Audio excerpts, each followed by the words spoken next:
Bueno, muy buenos días a todos y todas, ¿cómo han estado? Gusto saludarlos, saludo a quienes me acompañan, a Carlos, a Fátima, a mi tocayo Alejandro, al profesor Víctor. Quiero comenzar esta presentación con tal vez que retrocedamos todos en el tiempo al año 1982 y seamos conscientes de las coincidencias y conexiones de la vida.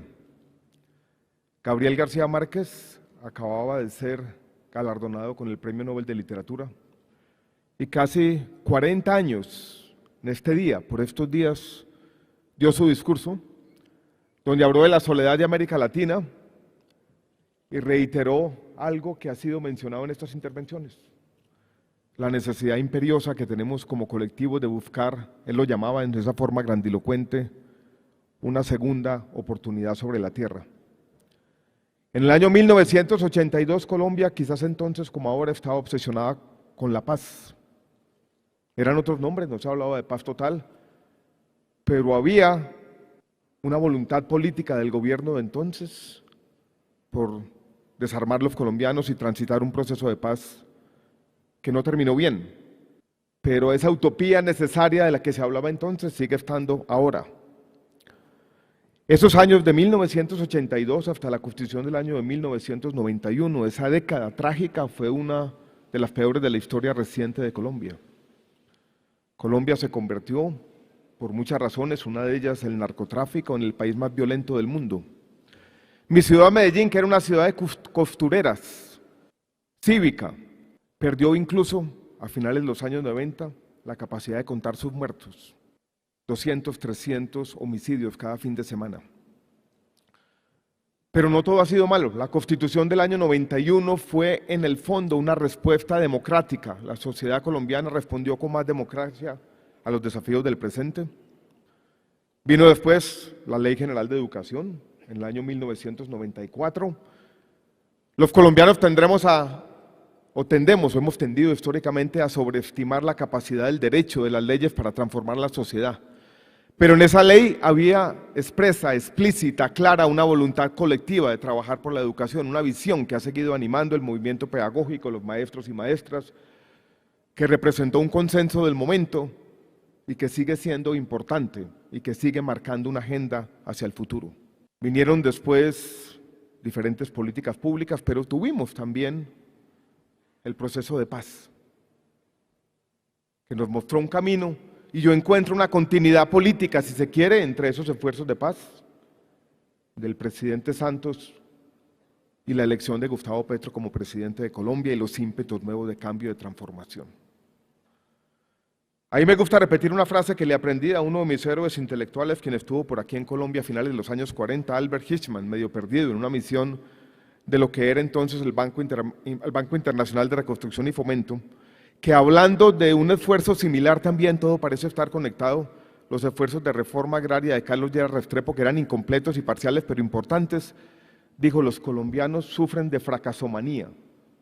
Cuando hay algunos cambios parciales importantes, no parecen reconocerlos. Y yo creo que tenemos que reconocer 40 años después que no todo ha sido un fracaso. La defensa de la educación pública está fortalecida, la educación como territorio de paz y como fuerza transformadora, ahí está, y tiene hoy más defensores que siempre. Yo veo este movimiento fortalecido, y hoy tenemos, y eso es lo que celebramos esta tarde, a lo que obedece mi presencia aquí, la oportunidad de trabajar juntos para seguir llevando a la práctica esa agenda. El profe Alejandro nos planteó una pregunta interesante, yo creo que no tenemos una respuesta, porque estamos tendiendo puentes entre el pasado y el futuro. Bueno, ¿y ahora qué? ¿Qué papel puede jugar el movimiento pedagógico 40 años después? ¿Qué viene para nosotros? Y yo voy a responder esa pregunta en dos partes. Para responder la primera parte yo creo que tenemos que ser conscientes del momento que estamos viviendo en Colombia y en el mundo, que no es un momento fácil. La crisis climática se cierne de manera ominosa, amenazante, sobre la realidad del mundo. Estamos entrando, no es sino ver las noticias, en una época de locura que tiene afinidades con los años 30 del siglo pasado. La guerra vuelve a ser una de las preocupaciones centrales de la humanidad. Leí hace poco y pude plasmarlo en este librito que acabo de publicar, se lo regalé a Alejandro, se llama No espero hacer ese viaje, una historia del humanismo en momentos de locura. Que cuando se inventa la imprenta por allá en el siglo XIX y la humanidad creyó que iba a traer con los nuevos libros una democratización del conocimiento y nos íbamos a unir como sociedad, pasó lo contrario. Panfletos aquí, panfletos allá, las guerras religiosas que afectaron a Europa en el siglo XVI y nos enloquecimos.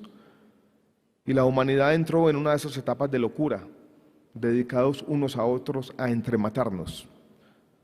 Después otra tecnología de información, ya no la imprenta sino la radio, alimentó el fascismo y el nazismo que terminaron en la Segunda Guerra Mundial y en el genocidio y tal vez una mácula que va a acompañar a la humanidad por siempre. De nuevo, la capacidad desde el poder para hackear las mentes de los seres humanos y enloquecernos, llenarnos de odios artificiales. Y hoy tenemos que reconocerlo así, las redes sociales están ahí, otra vez enloqueciéndonos, hackeando los cerebros, llenándonos de odios. Y es en ese contexto donde creo yo, Alejandro, que tiene que estar el movimiento pedagógico. Ustedes han citado el mismo texto, no nos habíamos podido poner de acuerdo, de Stanislao Zuleta y su reinterpretación al texto de Emmanuel Kant sobre qué es la ilustración. Yo me acuerdo haberlo leído por allá por el año 82, todo de nuevo se conecta, y él traía a cuento eso que llamaba los principios principales del racionalismo kantiano. Y menciono esto porque creo yo que el movimiento pedagógico debe ser una fuerza de reconciliación y de resistencia en este momento de locura de la humanidad. Y esos principios del racionalismo kantiano hablaban de pensar por sí mismos, lo mismo que inspiró el movimiento pedagógico, el maestro que piensa por sí mismo y no tiene que estar en una camisa de fuerza, ponerse en el lugar del otro, cosa que es difícil, y ser consecuentes. Los mencionó Stanislao Zuleta de manera obsesiva en muchas de sus conferencias, una y otra vez, y me quedaron grabados por siempre. Y refuerzan esa idea de la escuela retomando el papel de base y de la organización social para resistir las fuerzas del odio. Cuando yo asumo el Ministerio de Salud, hice algo que era natural. Creí que no iba a generar ningún tipo de polémica, ni controversia, ni nada por el estilo. Se acababa de presentar el informe de la Comisión de la Verdad. Había un proceso que estaba haciendo la Comisión de la Verdad con algunas organizaciones no gubernamentales para llevar ese reporte a colegios y escuelas. Y yo grabé un videíto, no era todavía ministro de Educación, estaba designado, invitando a que las escuelas y colegios de Colombia abrazaran la verdad, nos miráramos en el espejo de nuestras propias faltas, nos reconciliáramos con un pasado ignominioso. Y eso se volvió una locura. Ya era yo una fuerza del adoctrinamiento. Es eso lo que tenemos que combatir. Y ese es un papel que tiene que jugar el movimiento pedagógico y que quiero yo jugar con ustedes de la mano. Pero tenemos también una agenda que comienza. Y yo siempre he creído que el cambio, la transformación requiere dos elementos. Uno, una voluntad afianzada en una visión de futuro. Pero también requiere método, requiere sentarnos, definir una agenda colectiva e ir, si se quiere, chuleando, ir avanzando decididamente, porque hay temas que requieren eso. Por ejemplo, se ha hablado de los temas de infraestructura. Colombia necesita una revolución en la infraestructura, sobre todo en áreas rurales, y eso requiere hacer un plan, conseguir los recursos en los presupuestos, focalizarlo en las diferentes regiones, priorizar, trabajar con las entidades territoriales, ver cómo se hace la ejecución, hasta dónde vamos a trabajar con las organizaciones comunitarias de base, hasta dónde los brazos ejecutores del Estado, Findeter y demás van a jugar un papel. Y eso también me gusta hacerlo, método. Tenemos una agenda común muy importante, quizás de las más importantes, es la reforma del Sistema General de Participaciones, sino que muchas de las cosas que queremos construir juntos no van a poder hacerse, porque hoy hay un déficit estructural en nuestro sector que en números redondos está por los lados de los 2 billones de pesos, que genera todo tipo de tensiones y que incluso la directora del Presupuesto General de la Nación del Ministerio de Hacienda me lo dijo a mí hace 2 semanas, dijo, el 2023 esto ya no aguanta. Entonces seguramente vamos a tener que hacer algo en el Plan Nacional de Desarrollo que sirva como puente para esa reforma al Sistema General de Participaciones. Estamos trabajando en la mesa de alto nivel y ahí tenemos una agenda común. Hay una agenda y el presidente ha sido muy explícito en los temas de educación superior, de generar oportunidades, de sacar de ese ámbito donde no reside la esperanza a miles o millones de jóvenes de nuestro país, de fortalecer el programa de alimentación escolar para que no sea simplemente una estrategia de permanencia, sino sea en escuelas y colegios, con las comunidades allí, una estrategia para enfrentar la inseguridad alimentaria. Recuerden todos que la inflación de alimentos de Colombia en el último dato de octubre rozó el 30%. Esto está generando hambre a lo largo y ancho de nuestro país.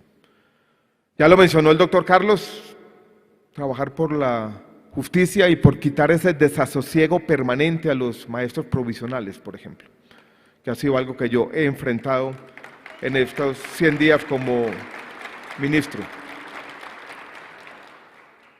Trabajar en la agenda común, hay preocupaciones por las convalidaciones, maestros y maestras que estudiaron y ese tema está ahí, no se reconoce por el Estado y está aquí y allá. Trabajar en el famoso tema de los 8.000. Sí.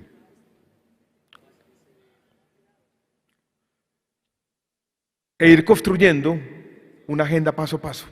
Y tiene que tener, vuelvo y repito, los 2 elementos. Elemento de la visión, de entender el mundo que habitamos, de entender esta que no es una época fácil, de contrarrestar esas fuerzas que impiden la construcción de comunidad y que impiden la visión humanista que siempre me ha gustado, de que hay una fraternidad profunda entre los seres humanos. Eso de un lado. Y el otro, una agenda común, específica, concreta, que retome unos diálogos que vienen de atrás, que recupere básicamente la capacidad del Estado para trabajar conjuntamente con el magisterio colombiano en dignificar el trabajo de maestros y maestras. Esa es la voluntad que yo quiero hacer expresa aquí esta tarde. Yo no conocía mucho el movimiento pedagógico, mi contacto con el mundo de la educación tenía 2 partes, una visión, voy a decirlo de manera muy sincera, que era tecnocrática. Yo escribí un libro hace 20 años juntando los formularios C100 y C600 del DANE con las pruebas Saber 11 para hacer análisis de los determinantes sociales de la calidad. Se llama Educación y Movilidad Social en Colombia. Mostraba profundamente esos determinantes sociales, la radiografía, si se quiere, de una sociedad injusta, pero una mirada más panorámica. Y la otra mirada era la visión humanista. Yo conocí a Estanislao Soleta, fue amigo de mi papá, profesor de la Universidad de Antioquia, cuando tuvo que salir por el dogmatismo colombiano también amenazado de muerte a vivir a la ciudad de Cali. Y esas 2 estaban ahí, con esas 2, una desde las políticas públicas y otra desde esa forma del humanismo, me aproximé a muchos temas de educación. Cuando fui designado ministro de Educación por Fernando Rincón, que debe estar en esta sala, nos reunimos con Alejandro Álvarez en la Universidad Pedagógica, allí estaba el profe Marco Raúl, y tuve una primera introducción. Miguel también está por aquí, Miguel. Ahora me mandó también un resumen de lo que había sido esta historia de luchas. Y después, que creo que fue Fernando, me regaló el librito de Abel Rodríguez que leí en esas noches antes de asumir el ministerio. Y me fui enterando de esta historia. No la conozco en todos sus detalles y certezas, pero cuando surgió esta invitación, dice, queremos estar allí, porque es el momento de tender puentes, de entender que para que la vida sea productiva, tenemos siempre, en cada momento, que guardar respeto del pasado y del futuro, en cada momento del presente. Les quiero dar un abrazo a todos de todo corazón, reiterar esta voluntad de trabajar juntos, y vamos para adelante. Muchas gracias. Un abrazo a todos.